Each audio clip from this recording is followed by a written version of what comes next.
चलो ध्यान दिया जाए।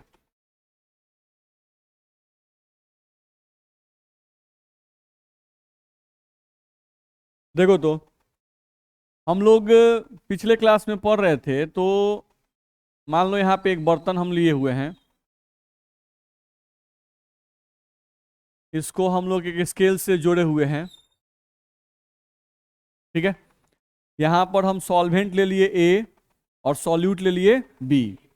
जो ए है ये हम लोग का विलायक है, तो ये भी जो है ये द्रव अवस्था में है, और जो बी है ये भी किस अवस्था में है? द्रव अवस्था में है। दोनों आपका द्रव अवस्था में है, ठीक है। तो अब ये बताओ कि इसको अगर हम लोग गर्म करेंगे तो गर्म करने पर ए का भी वेपर बनेगा और बी का भी वेपर बनेगा ना। चलो, यहाँ पर इस नली के द्वारा इस स्केल पे प्रेशर लगेगा, तो ये स्केल मान लो यहाँ से उठकर यहाँ आ गया। यहाँ पर वैल्यू मान लेते हैं कि 0 था, यहाँ 1 था, यहाँ 2 था, यहाँ 3 था। मान लेते हैं कि यहाँ पर जो टोटल प्रेशर आया वो कितना आ गया? 3 atm आ गया। अब इस 3 atm का कुछ हिस्सा जो है वो ए लगाया और कुछ हिस्सा कौन लगाया? बी लगाया, क्योंकि दोनों का ही वेपर बना है। ए का भी वेपर बना है और बी का भी वेपर बना है। नहीं, तो जब दोनों का वेपर यहाँ बना है तो प्रेशर कुछ ए भी लगाएगा और कुछ बी भी लगाएगा। तो यहाँ से हम लोग बोल सकते थे कि जो टोटल प्रेशर हम लोग को आ रहा है पी एस, नहीं, ये बराबर होगा P A plus P B. ये हम लोग को पढ़ाया गया था। नहीं, यहां से हम लोग इसको सॉल्व भी किए थे कि पी एस बराबर अगर हम लोग लिखें तो पी एस बराबर हम लोग इसको एक ऐसे चेंज किए थे, इसको एक फॉर्म में हम लोग चेंज किए थे, याद करो, p zero b minus p zero a x b plus p zero a. ऐसा किए थे कि नहीं किए थे? किए थे। तो अगर उस हिसाब से यहाँ पे लिखा जाए तो मान लो हम उस फॉर्म को यहाँ लिख रहे हैं, p zero b minus p zero a, यहाँ पर क्या आएगा? एक्स बी और प्लस में पी जीरो ए। ये फॉर्मूला हम लोग पढ़े थे। अच्छा ये बताओ कि ये जो फॉर्मूला हम लोग पढ़े हैं, ये जो फॉर्मूला हम लोगों को बताया गया पीएस का, ये फॉर्मूला बताओ तो किसने दिया था? डाल्टन ने? नहीं, रदरफोर्ड ने दिया था। किसने दिया था? रदरफोर्ड ने। राउल्ट साहब ने दिया था। दोनों फॉर्मूला किसी का नाम रख देना है। नहीं, इलेक्ट्रॉन का खोज कौन किया था भाई? नहीं, तो किए थे जे थॉमसन। नहीं, लेकिन नहीं पता है तो कुछ बोल देना है। तो ये फॉर्मूला जो था किसने दिया था? राउल्ट ने। Given by Raoult. ये फॉर्मूला राउल्ट ने दिया था, ठीक है। चलो मेरी बात ध्यान समझेंगे। ये फॉर्मूला जो था ये राउल्ट ने दिया था। ये फॉर्मूला क्या चीज का कैलकुलेशन करता है? वेपर प्रेशर का। नहीं, वाष्प दाब निकालने का ये फॉर्मूला है। ये क्या चीज का फॉर्मूला है? वाष्प दाब निकालने का फॉर्मूला है।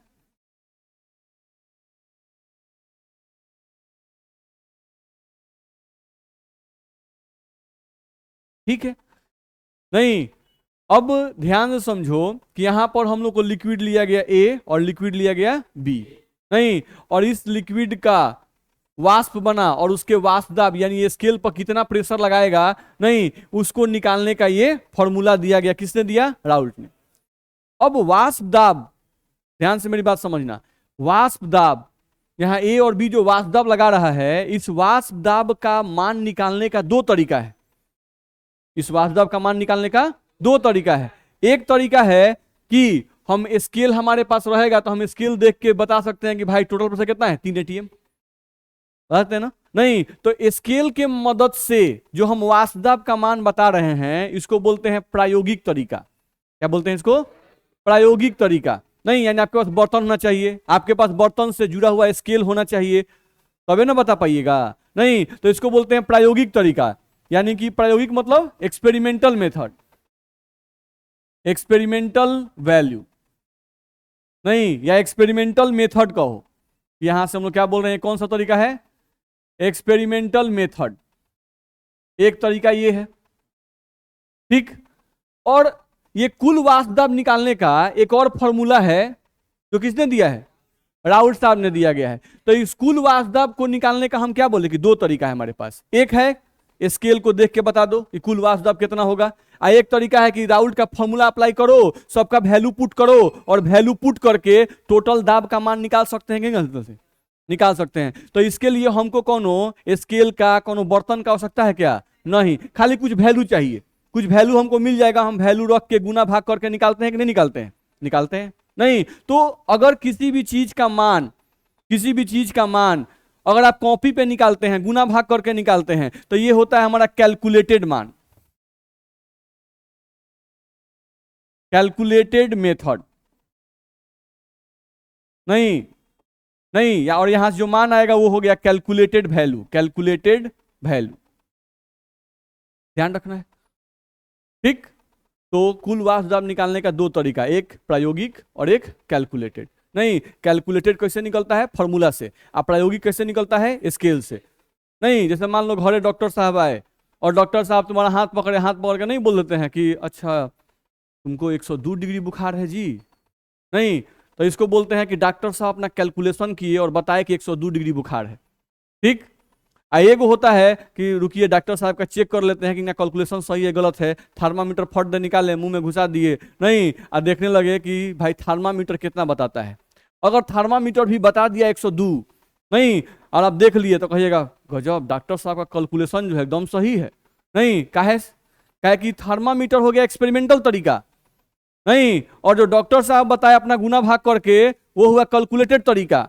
तो अगर एक्सपेरिमेंटल मान और कैलकुलेटेड मान मैच कर गया तो डॉक्टर साहब सही हैं, कहेंगे ना। अगर थर्मामीटर का वैल्यू आया था 104, आई बताए थे 102, आप कहते हैं ना क्या डॉक्टर साहब 104 डिग्री बुखार है, आप 102 पर बोल रहे हैं। नहीं, तो उस केस में कैलकुलेटेड वैल्यू और एक्सपेरिमेंटल वैल्यू दोनों बराबर हुआ? नहीं। अगर दोनों बराबर नहीं हुआ तो डॉक्टर साहब सही कि गलत? गलत। नहीं, तो राउल्ट का फॉर्मूला सही कब होगा? जब इसके द्वारा निकाला गया वासदाब का मान और स्केल के द्वारा बताया गया वासदाब का मान, दोनों मान मैच कर जाए, दोनों मान क्या हो जाए? बराबर आ जाए। ये भी बोले कि 3 ATM, इस पे गुना भाग करके भी आ जाए 3 ATM, तो हम कहेंगे राउल्ट का फॉर्मूला क्या है? सही है। नहीं, बोलिए इसमें दिक्कत है? नहीं, यानी कि आपका फॉर्मूला सही होने के लिए आपके फॉर्मूला का मान प्रायोगिक मान से मैच करना चाहिए। अगर आपका फॉर्मूला का मान प्रायोगिक मान से मैच नहीं किया तो आपका फॉर्मूला गलत। ये बात समझ में आया? ठीक, तो राउल्ट साहब ने वासदाब निकालने का एक फॉर्मूला दे दिया, राउल्ट साहब ने वासदाब निकालने का एक फॉर्मूला हमको दे दिया। ठीक, अब क्या किया गया, जो दूसरे वैज्ञानिक थे उन्होंने क्या किया कि अलग अलग विलयन पर इस फॉर्मूला को चेक किया। ठीक, हम लोग क्या बोल रहे हैं यहां पे? अलग अलग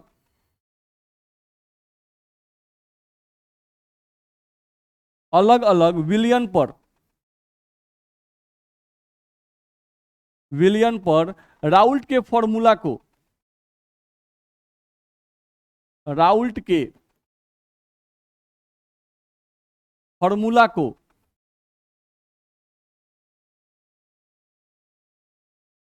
चेक किया गया।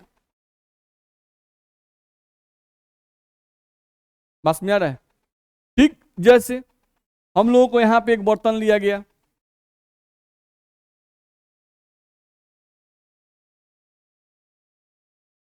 ठीक, यहां पर हम लोग को डाल दिया गया इस बर्तन में बेंजीन प्लस टोलिन, क्या डाला गया? बेंजीन डाला गया और टोलिन डाला गया। दो कंपाउंड है, नहीं दो कंपाउंड कौन बेंजीन और टोलिन डाल जाए, भी द्रव्य है और टोलिन भी क्या है? द्रव्य है।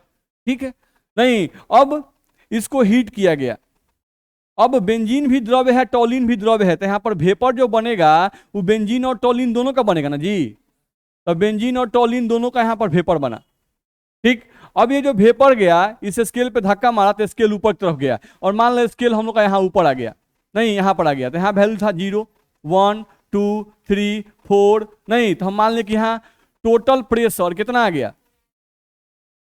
4 ATM मान लिए।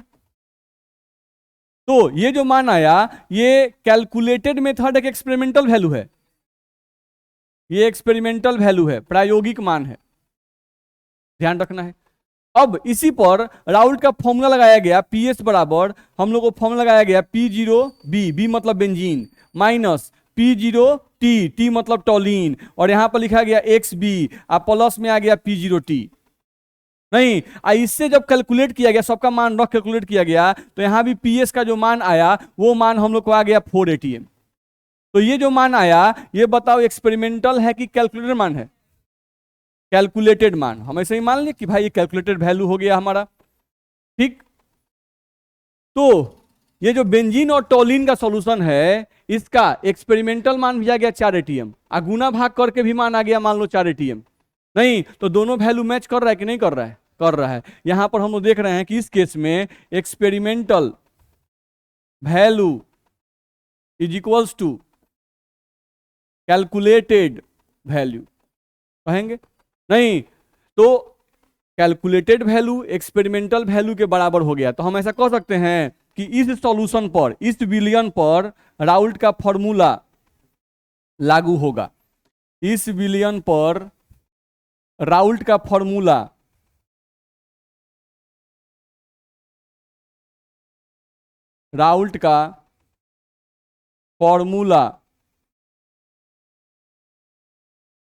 लागू होगा।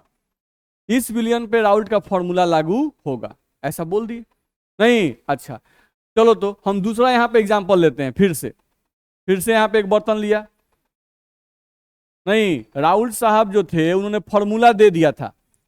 अब उनका फॉर्मूला, नहीं, इस विलयन पे चेक किया गया तो सही आ गया। अब दूसरा लिया गया, इस बर्तन में लिया गया अल्कोहल, और क्या लिया गया? वाटर। अल्कोहल लिया गया और वाटर लिया गया, ALC मतलब अल्कोहल और वाटर लिया गया। नहीं तो अल्कोहल भी द्रव्य है और वाटर भी क्या है? द्रव्य है। नहीं, अब इसको भी अगर हम लोग गर्म करेंगे तो गर्म करने पर वेपर जो है वो अल्कोहल का भी बनेगा और वाटर का भी बनेगा कि नहीं बनेगा? बनेगा। वेपर जाएगा, यहां पर स्केल पे प्रेशर लगाएगा, स्केल पे प्रेशर लगाया, मान लो प्रेशर यहां पे आ गया 0 1 2, तो प्रेशर यहां पर स्केल बोल रहा है 2 ATM। नहीं, जो कि कौन सा मान है? एक्सपेरिमेंटल मान, यानी एक्सपेरिमेंटल वैल्यू है। नहीं, राउल्ट साहब इस फॉर्मूला पे अपना फॉर्मूला लगाया कि भाई पीएस बराबर पी जीरो, अल्कोहल को ए मान रहे हैं, पी जीरो ए अल्कोहल, ए मतलब alcohol, minus p zero W, W मतलब वाटर, और फिर यहां पर एक्स ए, आप प्लस में क्या लिखेंगे? P zero W. बोलो दिक्कत है? लिख दिया गया। अब इसके आधार पर जब पीएस का मान निकाला गया तो पीएस का जो वैल्यू था वो हम लोग को आ गया 3 ATM। तो ये बताओ कि एक्सपेरिमेंटल मान, ये है कैलकुलेटेड मान, तो एक्सपेरिमेंटल मान और कैलकुलेटेड मान जो है वो मैच कर रहा है क्या? नहीं, experimental value not equals to calculated value. तो अब ये बताओ कि इस विलयन पर राउल्ट का फॉर्मूला सही कि गलत? गलत। इस विलयन पर राउल्ट का फॉर्मूला, इस विलयन पर राउल्ट का फॉर्मूला गलत हो गया। तो ऐसे ही क्या किया गया, जो दूसरे वैज्ञानिक थे, नहीं, राउल्ट ने अपना फॉर्मूला दिया वासुदेव का कि भाई देखो किसी भी विलयन का अगर कोई भी विलायक द्रव्य, विलय द्रव्य, तो अगर आपको वासुदेव निकालना है, नहीं, तो वासुदेव निकालने के लिए राउल्ट ने कहा कि मेरे फॉर्मूला का यूज करो, नहीं, और वासुदेव को प्राप्त करो। तुमको किसी भी लैब में जाने की जरूरत नहीं है, किसी बर्तन का जरूरत नहीं है, कोई स्केल की जरूरत नहीं है, कॉपी पे गुना भाग करके तुम वासुदेव निकाल लोगे। किसने कहा? राहुल साहब। नहीं तो दूसरा वैज्ञानिक सब कहा कि बताइए इसका तो नाम हो जाएगा। नहीं, रुकिए उपाय किया जाए। तो दूसरा वैज्ञानिक सब उनके फॉर्मूला को लिया, अलग अलग बिलियन पे चेक करना शुरू किया। जब चेक करना शुरू किया तो मालूम चला कुछ बिलियन पे राउल्ट का फॉर्मूला तो सही हो रहा है, कुछ बिलियन पे गलत भी हो रहा है। नहीं तो पहुंचा सब, कहा था देखिए तो इस बिलियन पर, नहीं, इस बिलियन पे आपका फॉर्मूला लागू नहीं हो रहा है, क्या कह रहे हैं? नहीं तो राउल्ट साहब कहने लगना तो सब पे चाहिए था, नहीं काहे घबरा रहा है भाई, बस में आ रहा है ना। तो यहां पर आके राउल्ट का फॉर्मूला गलत हो गया, फिर और कुछ बिलियन चेक किए गए, उस पर भी गलत हो गया, यानी कुछ बिलियन पर ही राउल्ट का फॉर्मूला लागू हुआ, नहीं मैक्सिमम बिलियन पे राउल्ट का फॉर्मूला गलत साबित होने लगा। बस में आ रहा है ना। नहीं तब राउल्ट साहब थोड़ा परेशान हो गए, ध्यान रखना है भाई। नहीं किसी का ये फॉर्मूला था, नहीं और फॉर्मूला जो था बड़ी मेहनत से निकाला जाता है और फॉर्मूला उनका गलत साबित होने लगा। याद रहे हम ये नहीं कह रहे हैं कि सभी विलियन पे गलत हो गया, कुछ विलियन पर सही हुआ और कुछ विलियन पर क्या हो गया, उनका फॉर्मूला क्या हो गया, गलत साबित हो गया। ध्यान रखना है। तो जब उनका फॉर्मूला गलत साबित हो गया, नहीं तो इसके आधार पर विलियन को दो भागों में बांट दिया गया।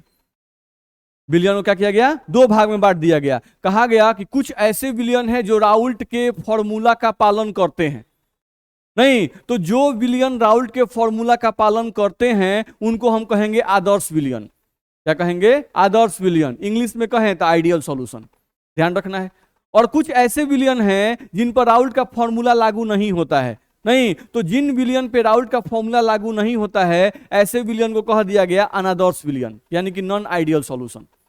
दिक्कत है, नहीं तो सॉल्यूशन को अब दो भागों में बांट दिया गया, एक हो गया आदर्श विलियन और एक हो गया अनादर्श विलियन। बड़ा कॉमन क्वेश्चन है बोर्ड एग्जाम का, आदर्श विलियन किसे कहते हैं, अनादर्श विलियन किसे कहते हैं। नहीं तो आदर्श विलियन जो राउल्ट के नियम का पालन करता है, जिनके वासुदाब का मान, वैसे विलियन जिनके वासुदाब का मान हम राउल्ट के फॉर्मूला के द्वारा निकाल सकते हैं, वही वो क्या है, आदर्श विलियन। और वैसे विलियन जिनके वासुदाब का मान हम राउल्ट के फॉर्मूला के द्वारा नहीं निकाल सकते हैं, वो क्या है, अनादर्श विलियन।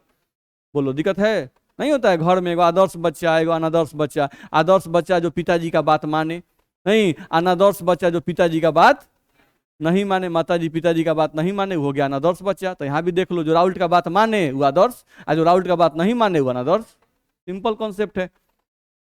चलो, तो उसी के आधार पर हम लोग का अगला टॉपिक यहाँ पे आ रहा है ideal solution and non ideal solution. तो आइडियल सॉल्यूशन को हिंदी में क्या कहते हैं जी, आदर्श विलियन।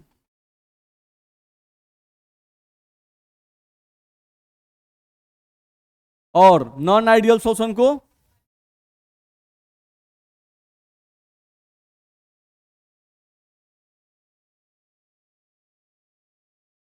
अनादर्श विलियन। बोलो दिक्कत है इसमें, ठीक। चलो आगे बढ़ते हैं, देखा जाए। तो यहां से हम लोग देखें अगर, तो हम लोग पढ़ चुके कि राउल्ट के फॉर्मूला के आधार पर विलियन को दो भागों में बांटा गया था, एक था आदर्श विलियन और एक अनादर्श विलियन। चलो, आइडियल सॉल्यूशन यानी कि आदर्श विलियन किसे कहेंगे, आदर्श विलियन किसे कहेंगे, तो जो बात हम समझाए उसी को बस लिख दिया हुआ है। देख लो क्या लिखा हुआ है, ये फॉर्मूला किसने दिया था, राउल्ट ने। तो लिख रहा है आंशिक वासुदाब निकालने के लिए यह फॉर्मूला राउल्ट के द्वारा दिया गया था। वैसे विलियन जिनका वासुदाब इस सूत्र के द्वारा निकाला जा सकता है उन्हीं विलियन को आदर्श विलियन कहा गया। इस लाइन में कहीं दिक्कत है, जो हम समझाए वही लिखे हुए हैं, ध्यान रखना है। अर्थात वैसे विलियन जो राउल्ट के नियम का पालन करते हैं आदर्श विलियन कहलाते हैं। दिक्कत नहीं, एक्सपेरिमेंटल वैल्यू बराबर कैलकुलेटेड वैल्यू, ध्यान रखना है। तो आदर्श विलियन जब भी होगा तो आदर्श विलियन, जैसे बेंजीन टॉलिन को हम लिए थे, तो बेंजीन और टॉलिन के केस में जो एक्सपेरिमेंटल मान आएगा वही कैलकुलेटेड मान आएगा। तो अगर दोनों वैल्यू बराबर हो गया इसका मतलब उस विलियन पे राउल्ट का फॉर्मूला लागू हो रहा है, और वैसे विलियन को आदर्श विलियन कहेंगे। बोलो दिक्कत है इसमें, कह सकते हैं। चलो आगे बढ़ो, यहां पर देखें अगर, तो दूसरा पॉइंट क्या लिखा हुआ है, देखो तो लिखा हुआ है लेकिन प्रायोगिक रूप से कोई भी विलियन आदर्श विलियन नहीं होता है। ये बोल रहा है अगर प्रायोगिक रूप से चेक किया जाए, नहीं तो कोई भी विलियन आदर्श विलियन होता ही नहीं है। तो भाई आदर्श विलियन कौन होगा, ऐसा नहीं कोई कहता है कि कोई भी बच्चा 100% एकदम पूरा पिताजी माताजी का बात मानता ही हो, एकदम 100% आदर्श बच्चा हो, ये गारंटी नहीं है, नहीं है। देखिए सब पहले ही है, तो नहीं सर इससे कैसे सब बात मान लेंगे, पहले ही सब मुंह से आवाज निकल रहा है। तो ये भी तो वही लिखा है, देख रहे हैं क्या लिखा है, ये भी लिख रहा है कि प्रायोगिक रूप से संभव नहीं होता है कि जितना भी विलियन हो वो क्या हो जाए, आदर्श हो जाए। नहीं तो कौन से विलियन हैं जो आदर्श विलियन की तरह व्यवहार दिखाते हैं, सवाल ये उठता है कि आखिर वो कौन से विलियन हैं जो आदर्श विलियन की तरह व्यवहार दिखाते हैं। ठीक, तो देखो तो क्या कहा गया, सामान्यतः तनु विलियन आदर्श विलियन की तरह व्यवहार दिखाते हैं। जो तनु विलियन है ये आदर्श विलियन की तरह व्यवहार दिखाता है। ठीक, तो तनु विलियन का मतलब क्या होता है, अगर हम बात करें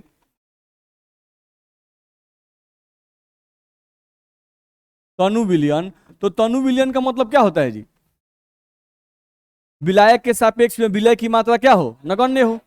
नहीं, यानी कि तनु विलयन में हम ऐसा कहें कि तनु विलयन में विलायक विलायक विलायक विलायक विलायक विलायक नहीं, और कहीं विलय एक पड़ा हुआ है। नहीं, ये तनु विलयन है कि नहीं है।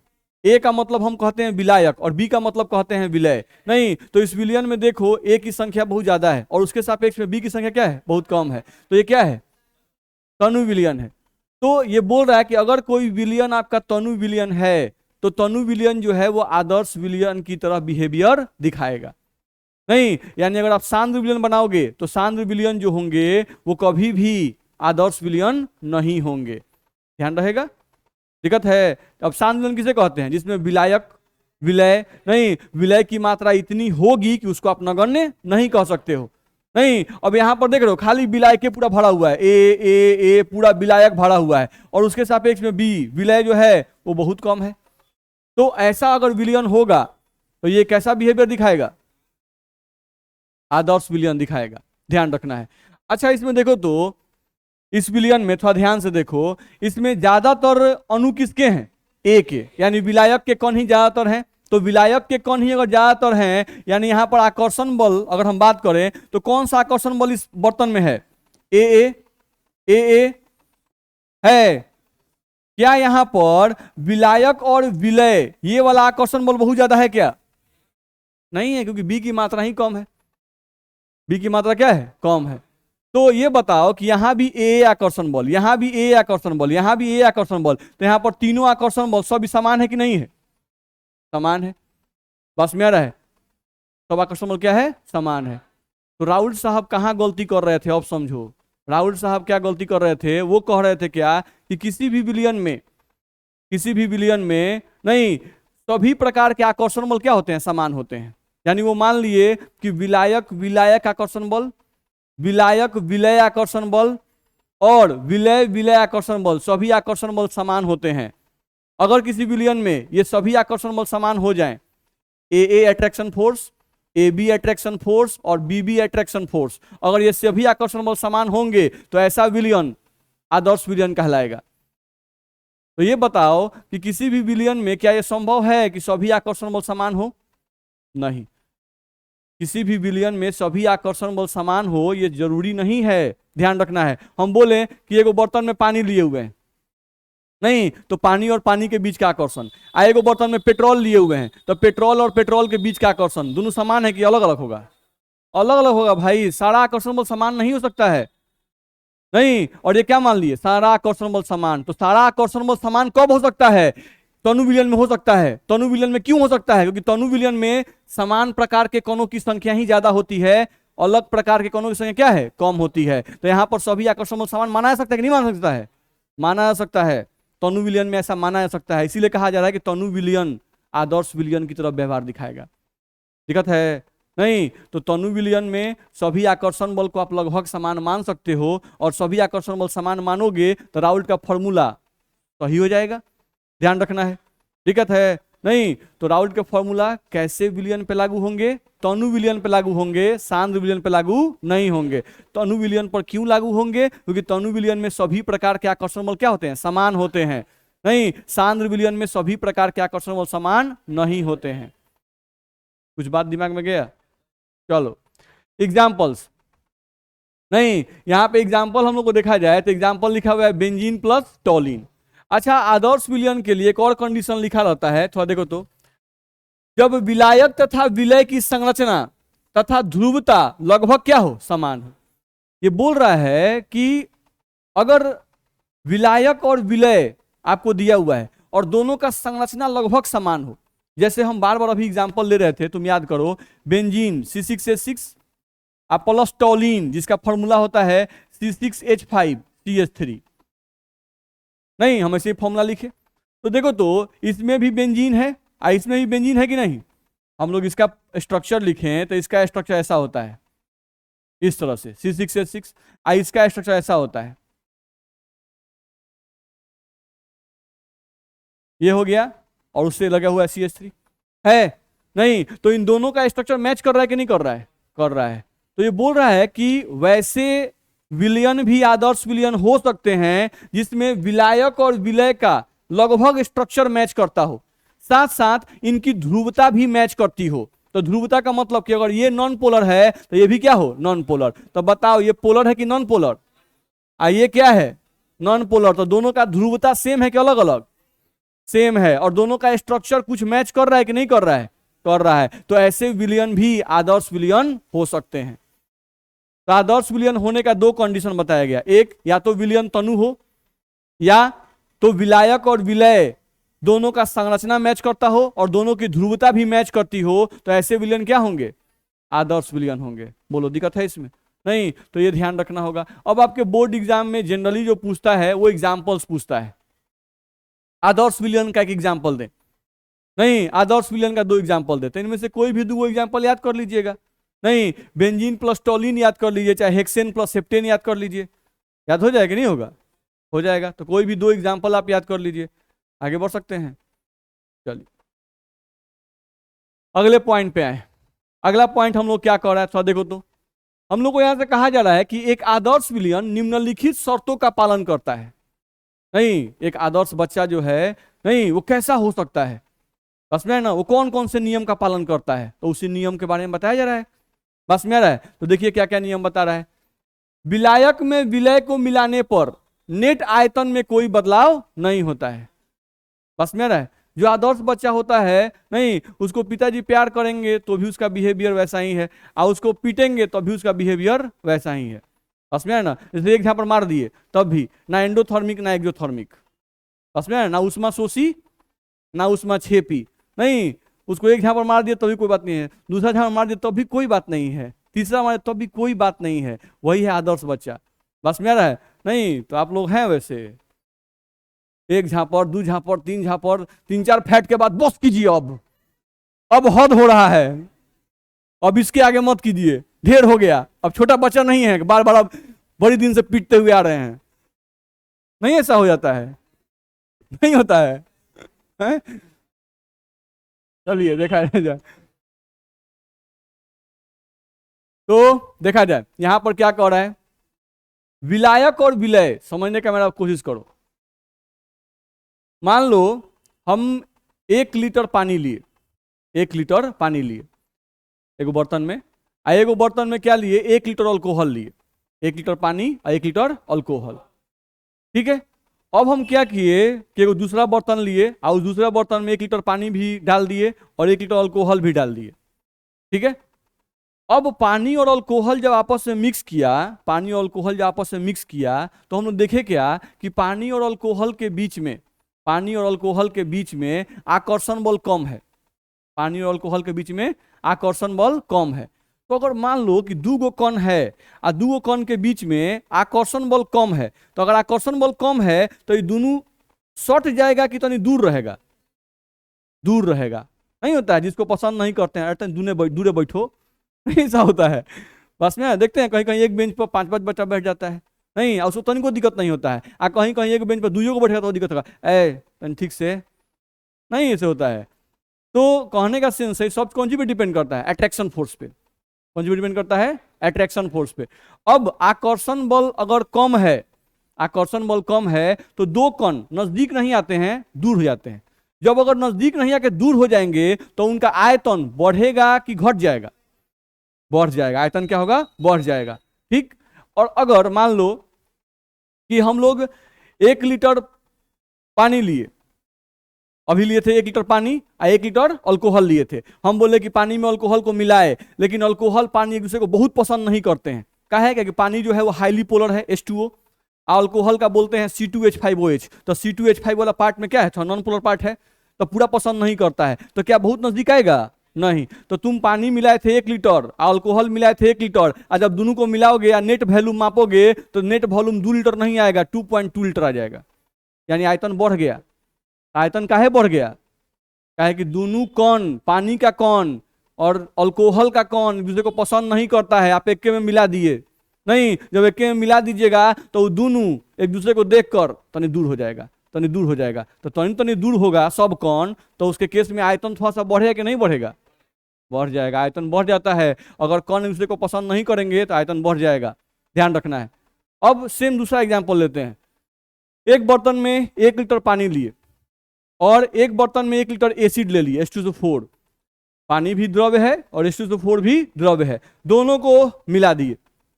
दोनों को जब मिला दिए नहीं तो 1 लीटर मिलाए कितना हुआ 2 लीटर, लेकिन जब नेट आयतन चेक किया गया तो भाई हो गया 1.7 लीटर, घट गया।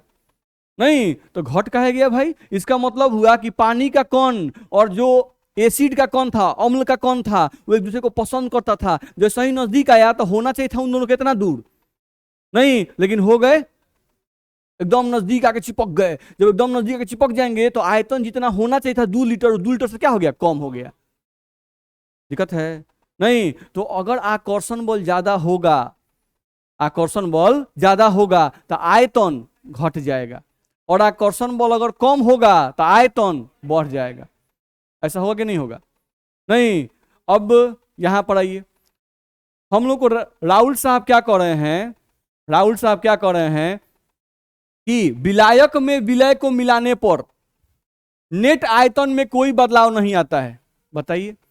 नहीं, ये बोल रहे हैं कि नेट आयतन में कोई बदलाव नहीं आता है। नहीं, विलायक में विलय को मिला दे तो नेट आयतन में कोई बदलाव नहीं आता है। यानी इनके कहने का मतलब है कि यहां पर हम ले लीजिए 1 लीटर बेंजीन ले लीजिए और यहां पर 1 लीटर टॉलिन ले लीजिए। नहीं तो यहां पर देखिए इसका शुरू में आयतन, तो ये बताइए कि शुरू में आयतन कितना है, 1 लीटर, 1 लीटर कितना हुआ 2 लीटर। तो ये कह रहे हैं कि इसको मिला देने पर, अब इन दोनों को हम मिला दिए, इसको अब प्लस इसको मिला दिए, तो यहाँ पर इसमें अब बेंजीन भी है और इसमें टॉलिन भी है, और यहाँ पर अब जो फाइनल वॉल्यूम आ रहा है, फाइनल वॉल्यूम जो आ रहा है वो भी कितना आ रहा है 2 लीटर ही आ रहा है। तो आप चेंज इन वॉल्यूम निकालिएगा।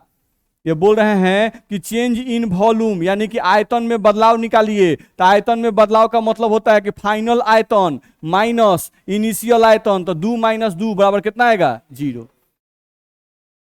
ये कह रहे हैं कि अगर कोई विलयन आदर्श विलयन है तो यहां पर विलायक और विलय का जो आयतन होगा उसको जोड़ कर लिख दीजिए, मिलाने के बाद जो आयतन है उसको जोड़ कर लिख दीजिए, और नेट आयतन निकालिए तो वैल्यू क्या आएगा 0।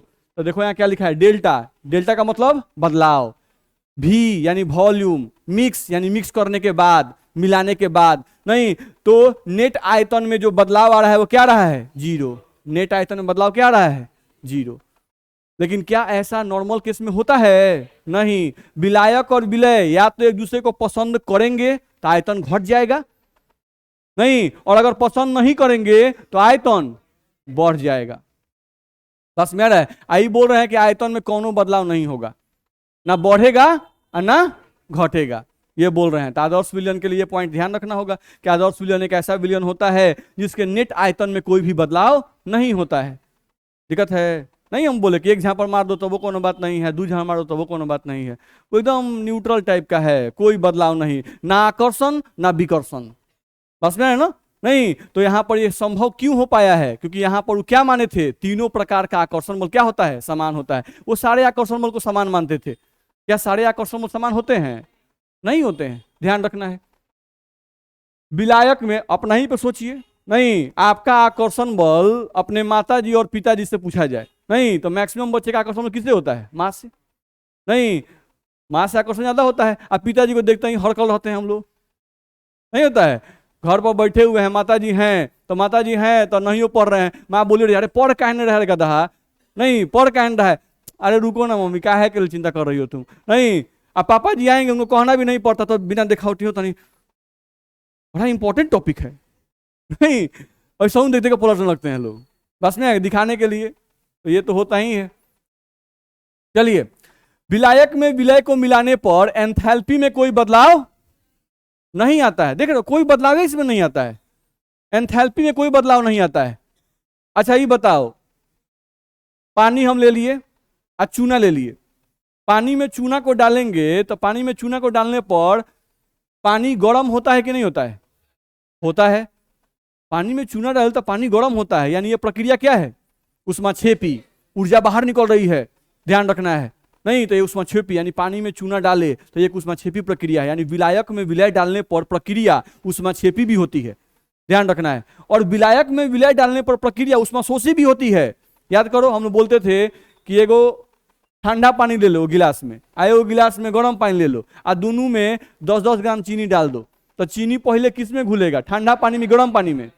गर्म पानी में। काहे? कि चीनी को पानी में घुलने के लिए ऊर्जा चाहिए, नहीं तो उसको ऊर्जा, हीट कहाँ मिलेगा? गर्म पानी में मिलेगा, ठंडा पानी में? गर्म पानी में उसको मिलेगा। तो चीनी ऊर्जा को अवशोषित करता है घुलने के लिए, तो चीनी ऊर्जा को अवशोषित करता है, तो जिस प्रक्रिया में ऊर्जा का अवशोषण होता है उसे उष्माशोषी कहते हैं। कहते हैं कि नहीं कहते हैं? कहते हैं। तो हम लोग को ध्यान रखना होगा कि विलायक में जब विलय को मिलाते हैं तो प्रक्रिया या तो उष्माशोषी होती है या तो उष्माक्षेपी होती है। और यहां पर देखो कहानी क्या है, यहां पर बोला कि डेल्टा एच मिक्स 0, नहीं तो डेल्टा मतलब बदलाव, एच मतलब हीट, और मिक्स करने के बाद, यानी कि विलायक में जब विलय को मिलाते हैं तो उष्मा में कोई परिवर्तन नहीं आता है, यानी उष्मा में परिवर्तन नहीं आता है, यानी कि विलायक में विलय को मिलाने की प्रक्रिया ना ही उष्माशोषी है ना ही उष्माक्षेपी है। यही तो कह रहा है। बताइए, आदर्श विलयन जो है एकदम आदर्श है। ध्यान दीजिए, तो विलायक में विलय को मिलाने पर एंथैल्पी में कोई बदलाव नहीं आता, डेल्टा एच मिक्स बराबर 0, अर्थात विलायक में विलय को मिलाने की प्रक्रिया, विलायक में विलय को मिलाने की प्रक्रिया ना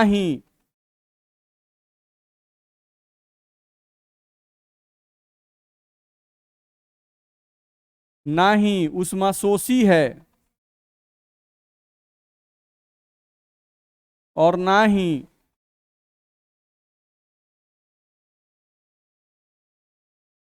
उष्माक्षेपी है।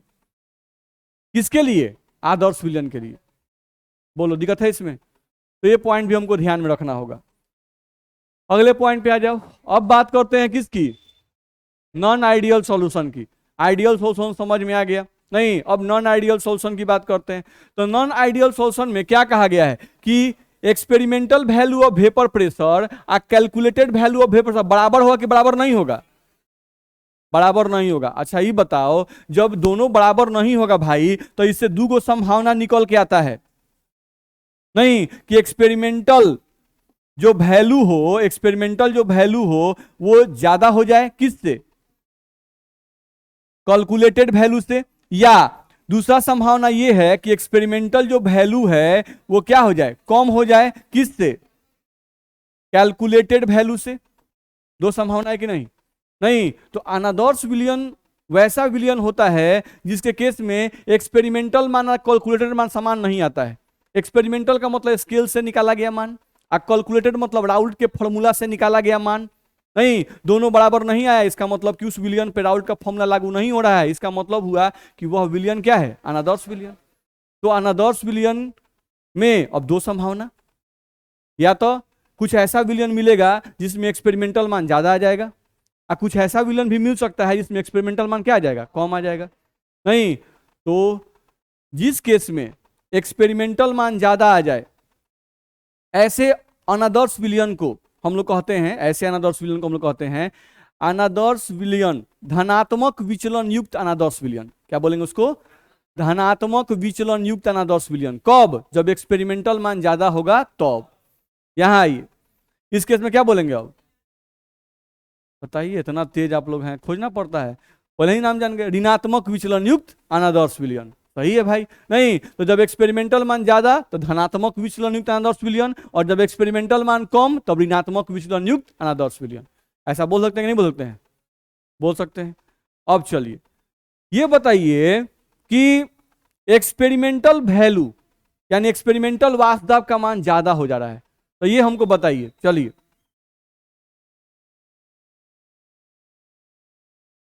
यहां पर ए मतलब विलायक और बी मतलब विलय, ठीक है। अब ये बताइए कि यहां पर ए और बी के बीच का, हम यहां बोल रहे हैं कि ए और बी ये विलायक और विलय है, इसके बीच का आकर्षण बल,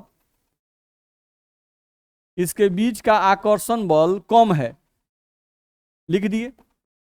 अब यहां पर एक और बर्तन ले लिए, जिसमें सी और डी ले लिए, इसमें सी विलायक है और डी विलय है। अब सी और डी के बीच का यहां बोल रहे हैं कि आकर्षण बल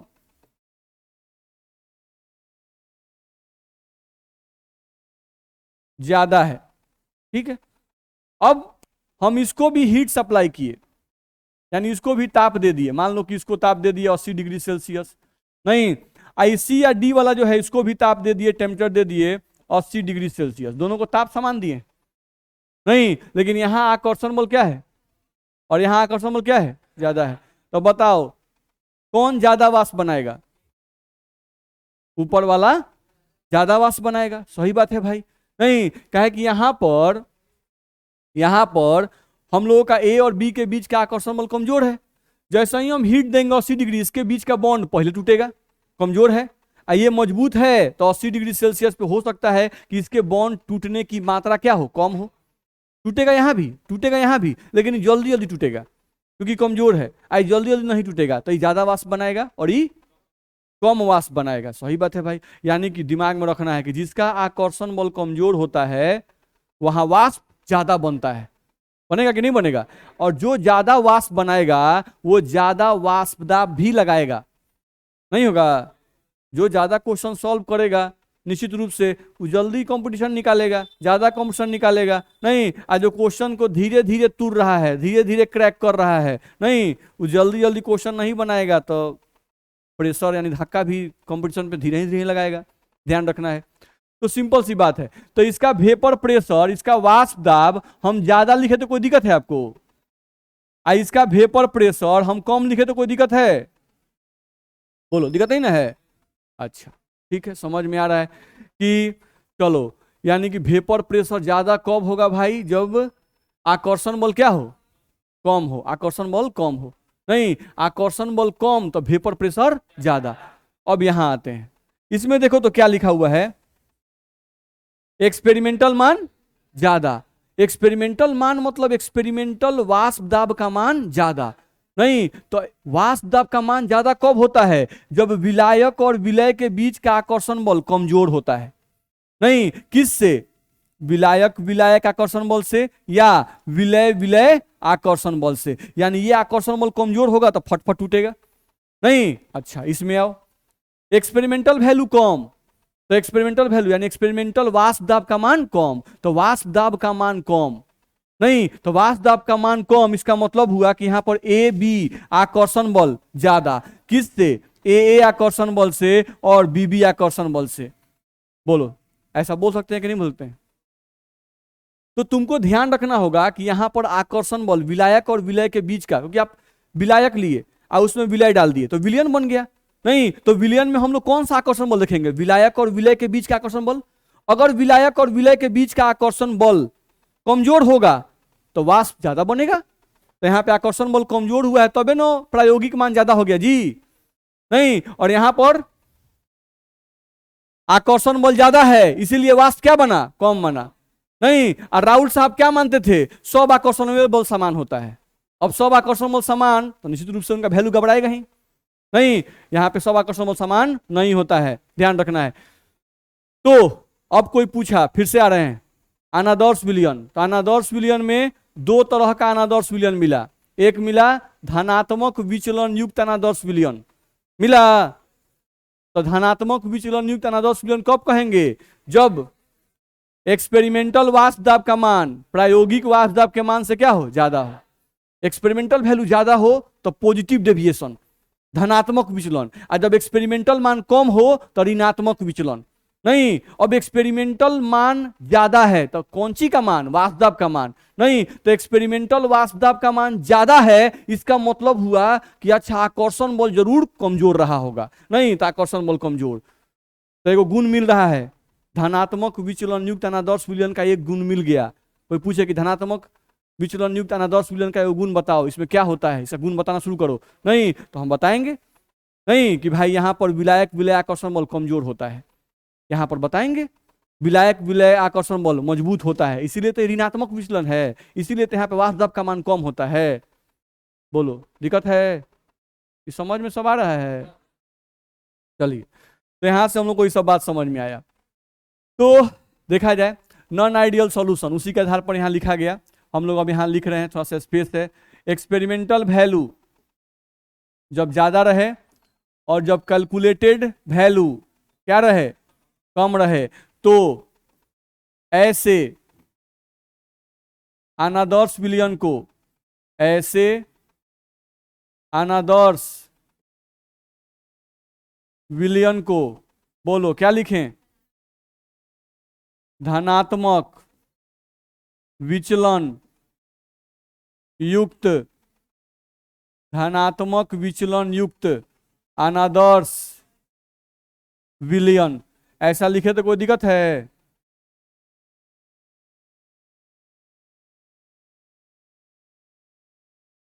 दिक्कत है, कह सकते हैं। अब केयर करना है कि जैसे हम लिखे धनात्मक विचलन युक्त अनादर्श विलयन, इसी को इंग्लिश में क्या कहते हैं? इसी को इंग्लिश में क्या कहेंगे?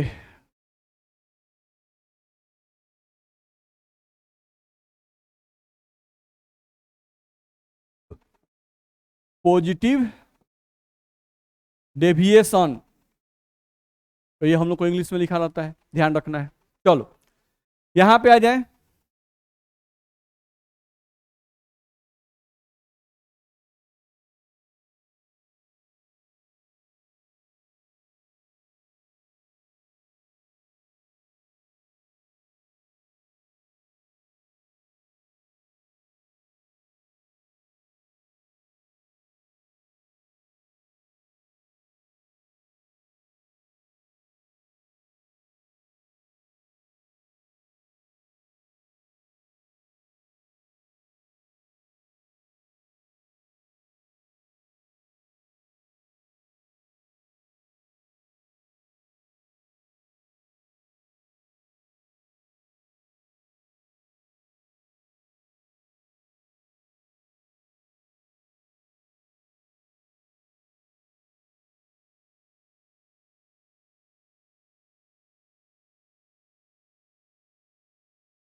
बोलो दिक्कत है, कह सकते हैं?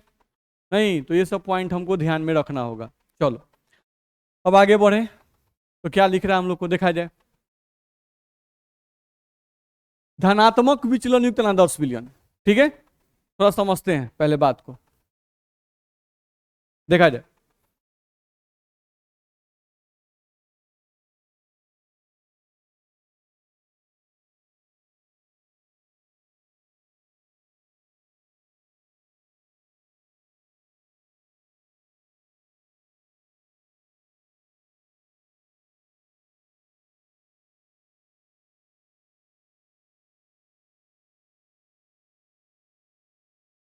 मान लीजिए हम ये ग्राफ ले लिए, नहीं तो आपको अगर याद हो तो हम लोग ग्राफ खींचे हुए थे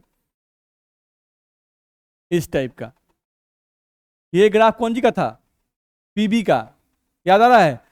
equation of a straight line passing through origin. पीछे वाला आप लोग याद करते हैं कि नहीं?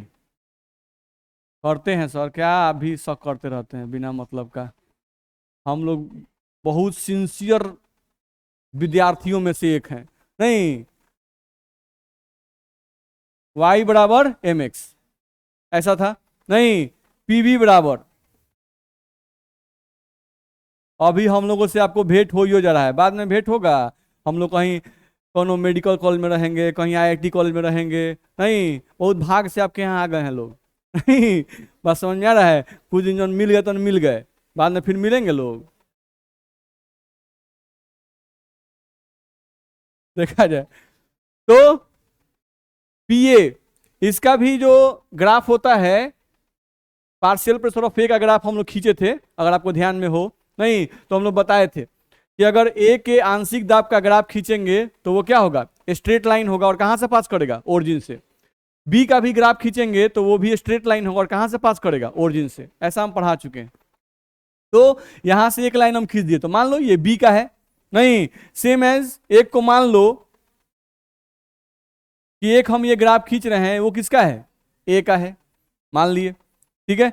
अब इसी में अगर सॉल्यूशन का ग्राफ खींचना हुआ तो कहां से खींचे, यहां से लेके ऐसे मिला सकते हैं कि नहीं मिला सकते हैं? मिला सकते हैं। यहाँ पे सबका नाम लिख दिए, जैसे ये जो लाइन हम लिखे ये हमारा पीबी का है, ठीक है, ये जो लाइन है वो पीए का है, और ये जो लाइन है वो पीएस का है। आप याद कीजिए, पढ़ चुके हैं हम लोग, पीए प्लस पीबी, पढ़ते कि नहीं? ठीक है, तो ये जो ग्राफ दिया था, ये ग्राफ किसने दिया था? राउल्ट ने। नहीं, फिर अगर फोटो मत बोल दीजिएगा, किसने दिया था? राउल्ट ने। Given by Raoult. चलिए, ये ग्राफ राउल्ट ने दिया था। ध्यान से मेरी बात को सुनिए। ये ग्राफ राउल्ट साहब ने दिया था। राउल्ट साहब ने जो फॉर्मूला दिया था वो फॉर्मूला किस चीज का था? वासुदेव का? नहीं, तो ये ग्राफ भी कौन सी का होगा? वासुदेव का। सिंपल है। नहीं, ये ग्राफ कौन सी का है? वासुदेव का। बोलो, दिक्कत है? अच्छा, ये बताओ कि यहां पर ये जो लाइन हम खींचे हुए हैं, ये लाइन पीएस वाला, नहीं, ये किसने खींचा है? राउल्ट ने। नहीं, तो ये राउल्ट ने खींचा है, और ये वासुदेव को बताता है। क्या बताता है? वासुदेव के मान को बताता है। क्या बताता है? वासुदेव के मान को। कैसे? समझो तो, यहां पर इस पॉइंट पर हम एक्स बी का मान 0 मानते हैं, और एक्स ए का मान क्या मानते हैं? 1। ठीक, तो हम देखो, अगर यहां से हम यहां आ जाएं तो इसका एक्स बी का मान अभी 0 है, तो इधर से जाएंगे तो एक्स बी का मान बढ़ेगा और एक्स ए का मान घटेगा, क्योंकि आप याद करो यहां पर एक्स बी आके 1 हो जाता है और एक्स ए 0 हो जाता है। ऐसा लिखा गया था? नहीं लिखा गया था? नहीं, तो तुम जब इधर से इधर की तरफ बढ़ोगे तो मान लो बी का मात्रा तुमको यहां पर आके 0.2 हो गया, तो इसका मान कितना होगा? 0.8, क्योंकि दोनों जोड़ के हमेशा 1 होना चाहिए। याद है ना, विलायक का मूल अंश, विलय का मूल अंश जोड़ का हमेशा कितना होना चाहिए? 1। तो अगर ये 0.2 होगा तो ये कितना होगा? तो देख लो, 0 से 0.2 तो बढ़ा कि नहीं बढ़ा? आई क्या हुआ? घटा। दिक्कत है? तो अब ये क्या बता रहा है, ध्यान से समझो। अगर b की मात्रा 0.2 हो जाए, a की मात्रा 0.8 हो जाए, नहीं, तो वाष्पदाब, विलयन का वाष्पदाब कहां हो जाएगा? यहां पर, इस पॉइंट पर विलयन का वाष्पदाब आ जाएगा। आएगा कि नहीं आएगा? तो वाष्पदाब का ही ग्राफ है, समझ रहे हैं ना? नहीं, हम लोग यहाँ पे और मात्रा बढ़ा देंगे, यहाँ पे आ जाएंगे, तो बी का मात्रा और ए का मात्रा अगर बदलेगा तो वाष्पदाब का मान भी बदलेगा कि नहीं बदलेगा? बदलेगा। ये बात समझ में आ रही है कि नहीं आ रहा है? चलो, तो हमको ये बताओ कि ये ग्राफ वासुदेव का है और ये ग्राफ राउल्ट ने दिया था, तो यहां पर ये जो लाइन हम खींचे हुए हैं, ये लाइन कौन सा वैल्यू बताएगा? कौन सा वैल्यू? कैलकुलेटेड वैल्यू, क्योंकि राउल्ट ने बताया है, उन्होंने अपना फॉर्मूला निकाल के उसके आधार पर ये लाइन खींचा हुआ है वासुदेव का। अलग अलग एक्स ए और एक्स बी के अलग अलग मान पर जो वासुदेव का मान उनका फॉर्मूला पे आता गया, उस फॉर्मूला के मान को रखते गए और ग्राफ खींच दिए। दिक्कत है? तो इस लाइन को हम क्या कहें? एक्सपेरिमेंटल कैलकुलेटेड, कैलकुलेटेड कहेंगे, ध्यान रखना है। ठीक, चलो अब हम बात करते हैं कि ये जो ग्राफ है राउल्ट साहब ने दिया था, ये ग्राफ वासुदेव का है, यानी ये ग्राफ जो है किसका है? आइडियल सोल्यूशन ग्राफ है, यानी आदर्श विलयन का ही ग्राफ है कि नहीं है? है, ध्यान रखना है। अब ये बताओ, हम लोग अनादर्श विलयन पढ़ रहे थे। कौन सा विलयन? अनादर्श विलयन में कई गो टाइप पढ़े? 2 गो। कौन कौन? एगो धनात्मक वाला, एगो ऋणात्मक वाला। तो ये बताओ थोड़ा सा हमको कि अगर हम धनात्मक वाला, पॉजिटिव वाला बात करें, नहीं, तो पॉजिटिव वाला में अभी हम क्या बताए थे कि एक्सपेरिमेंटल मान जो होता है वो ज्यादा होता है और कैलकुलेटेड मान क्या होता है, ऐसा बताए। ठीक है, चलो, यानी कि धनात्मक विचलन युक्त अनादर्श विलयन कहता है कि एक्सपेरिमेंटल मान कैलकुलेटेड मान से ज्यादा आएगा। चलो, ये कैलकुलेटेड मान का लाइन है, ये लाइन, ये भी कैलकुलेटेड का लाइन है, आई भी कैलकुलेटेड का लाइन है, तब राउल्ट ने खींचा था। अब हम लोग यहां पर आ रहे हैं, ध्यान से देखो, हमको खींचना है एक्सपेरिमेंटल मान। हमको ये मान लेते हैं कि ये non ideal solution with positive deviation का ग्राफ खींचना है, धनात्मक विचलन युक्त अनादर्श विलयन का ग्राफ खींचना है। ठीक, तो ये चलो, ये लाइन है कैलकुलेटेड मान का। अब हमको एक्सपेरिमेंटल मान का ग्राफ खींचना है, तो इसके नीचे से खींचे कि ऊपर से खींचे?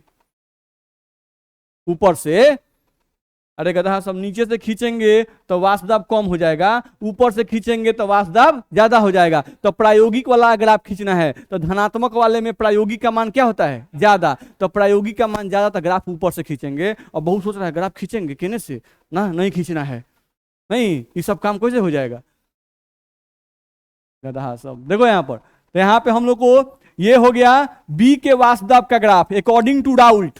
किसके अनुसार? According to Raoult. अब यहां आओ, एक्सपेरिमेंटल मान खींचना है, देख लो। तो जो एक्सपेरिमेंटल मान आया वो इस कैलकुलेटेड मान के ऊपर से गया है कि नहीं गया है? गया है। तो बुक में देखोगे जब धनात्मक विचलन का ग्राफ, तो ऐसे स्ट्रेट खींच के उसको ऊपर से ऐसे ग्राफ दिखाएगा। ये आ जाओ, ये किसका है? ए का ग्राफ। कैलकुलेटेड मान का लाइन यहां पर है, हमको एक्सपेरिमेंटल मान खींचना है, क्या करें? खिंचाएगा? बोलो, दिक्कत है? यहां आओ, ये सॉल्यूशन का ग्राफ है, सॉल्यूशन का वाष्प दाब का ग्राफ है। राउल्ट के अनुसार हमको एक्सपेरिमेंटल मान खींचना है, खिंचाएगा? नहीं। तो ये सब जितना हम व्हाइट वाला सब खींचे, ये कौन सा वैल्यू बताएगा?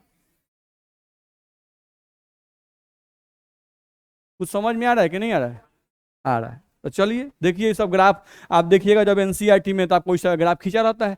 तो उसी को तो बोल रहा है, ये बोल रहा है धनात्मक विचलन युक्त अनादर्श विलयन। धनात्मक, देखो कहाँ लिखा है? धनात्मक। तो धनात्मक वाले का ग्राफ खींच के दिखाइए। तो अभी तक खींच दिए नहीं, ये किसका ग्राफ खींचा हुआ है? राउल्ट का। जो स्ट्रेट लाइन दिखाई दे समझो कि वो राउल्ट ने खींचा है। अब धनात्मक वाला खींचना है, तो धनात्मक का मतलब प्रायोगिक मान ज्यादा। तो खाली जो ग्राफ खींचा हुआ है उसमें ग्राफ ऊपर से खाली खींच दो, नहीं सबका लाइन। तो इसका खींचना है तो ऊपर से खींचे। देखो धनात्मक वाले में ऊपर से खींचो, इसका भी लाइन ऊपर से खींच दो, इसका भी लाइन ऊपर से खींच दो। खींच सकते हैं कि नहीं खींच सकते हैं? ऋणात्मक का खींचना है, क्या करें? नीचे से, यहां से स्टार्ट करेंगे, नीचे की ओर जाएंगे। यहां से स्टार्ट करेंगे, नीचे की ओर जाएंगे।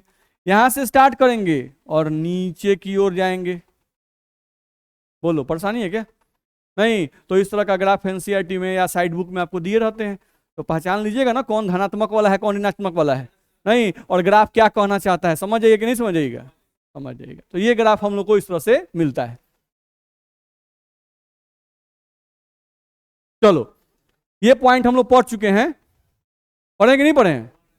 धनात्मक विचलन जो होता है, देख लो पॉजिटिव डेविएशन लिखा हुआ है, क्या लिखा हुआ है? Positive deviation. पॉजिटिव का मतलब बुझते हैं ना, धनात्मक। नहीं, और निगेटिव का मतलब ऋणात्मक। दिक्कत नहीं। तो धनात्मक वाले में वाष्प दाब क्या बनता है? ज्यादा। तो जब वाष्प दाब ज्यादा बनेगा तो आकर्षण बल कमजोर की मजबूत? तो कमजोर नहीं लिखा हुआ है, इसी में कौन है जो मजबूत तो बोल रहा है? कौन मजबूत बोला है? नहीं बोला है। इसी में कौन है जो तो मजबूत बोल रहा है धीरे से। बहुत है ना कि इंतजार करता है कि कमजोर बोले कि मजबूत बोले। नहीं, जो भीड़ बोल रहा है उस भीड़ में कुछ बोल दिया अपना। यहां देखिए निगेटिव डेविएशन, कॉन्फिडेंस लाना जरूरी है, नहीं आया कम में बड़ा दिक्कत होगा। समझ में आ जाए कि हम जो बोल रहे हैं एकदम सही समझ के बोल रहे हैं। यहां क्या लिखा हुआ है? Negative deviation. तो निगेटिव डेविएशन का मतलब वाष्प दाब कम। तो जब वाष्प दाब कम तो आकर्षण बल ज्यादा कि कम? आकर्षण बल ज्यादा, ध्यान रखना है। तो यहाँ पे आकर्षण बल क्या होगा? ज्यादा। अब इसी में कौन कम बोल रहा है? समझ रहे हैं? एक से एक समझदार इसमें बैठल है। आगे बढ़े, दूसरा पॉइंट ध्यान दीजिए, बहुत इंपॉर्टेंट क्वेश्चन जो आपके बोर्ड एग्जाम में पूछा जाता है। कैसे हम बोले कि आदर्श विलयन का एग्जाम्पल पक्का पूछता है कि आदर्श विलयन का कोई एक एग्जाम्पल दें। एक नंबर क्वेश्चन, या जैसे होता है कि 3 नंबर क्वेश्चन है उसमें एक नंबर का डाल देता है, ठीक है। सेम एज अनादर्श विलयन में धनात्मक विचलन का भी एक एग्जाम्पल याद रखना होगा और ऋणात्मक विचलन का भी एक एग्जाम्पल याद रखना होगा। नहीं तो याद रखना बड़ा आसान होता है। देखो, जो धनात्मक विचलन वाला होता है ना, उसमें पक्का एगो अल्कोहल जरूर होगा। एगो क्या होगा? अल्कोहल।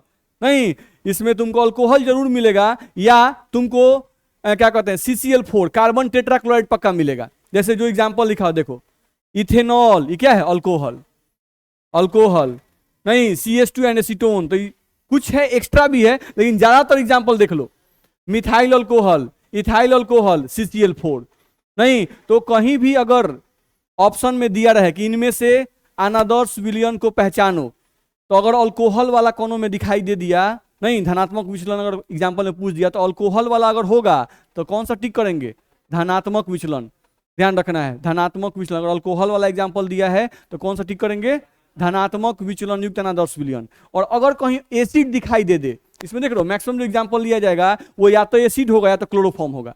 नहीं देख रहे हो HCl HNO3 सब क्या है, एसिड है। तो अगर एसिड वाला कहीं एग्जाम्पल दिखाई दे ऑप्शन में, नहीं जैसे 4 ऑप्शन दे देगा, नहीं अब बोलेगा इनमें से ऋणात्मक विचलन युक्त अनादर्श विलयन को पहचाने, नहीं तो ऋणात्मक विचलन में कैसे पहचानेंगे, अम्ल वाला। जहां एसिड दिखाई दे, बाकी बाद में वाला क्या लिखा उससे मतलब नहीं है, एसिड दिखाई दे तो फट टिक कहां करेंगे, ऋणात्मक विचलन को।